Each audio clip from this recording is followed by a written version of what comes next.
이어서 수도권 상황 알아보겠습니다. 수도권에서는 특히 대형 병원에서 확진 환자가 나오고 있어 집단 감염에 대한 우려가 높은데요. 자세한 소식 취재 기자 연결해서 알아보겠습니다. 이승훈 기자, 확진 판정을 받은 분당 서울대병원 직원이 신천지 신도로 확인됐다고요. 네, 경기도 성남시가 밝힌 내용인데요. 경기도 광주시에 거주하는 35살 여성이 오늘 코로나19 확진 판정을 받았습니다. 이 여성은 분당 서울대병원에 근무하는 직원인데 신천지 신도로 확인됐다고 성남시는 전했습니다.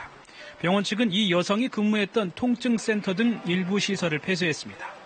서울 동대문구에서는 생후 4주 된 신생아가 확진 판정을 받은 것으로 확인돼 우려를 낳고 있습니다.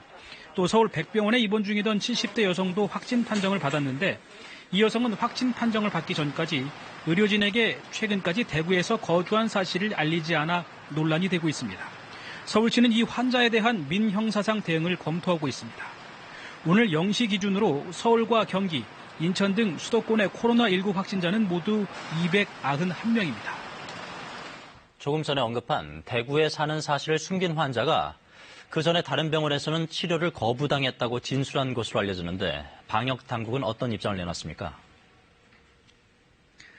네, 환자의 은폐도 문제 그리고 진료 거부도 심각하게 보고 있다 이런 입장입니다. 행정력을 동원해서 이런 문제를 보완하겠다고 밝혔습니다.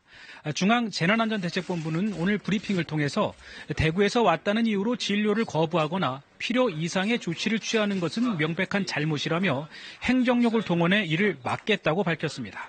다만 무조건적으로 진료 거부는 안 된다는 것이 아니라 합리적인 이유가 있다면 적절한 조처를 할 여지는 있다고 덧붙였습니다.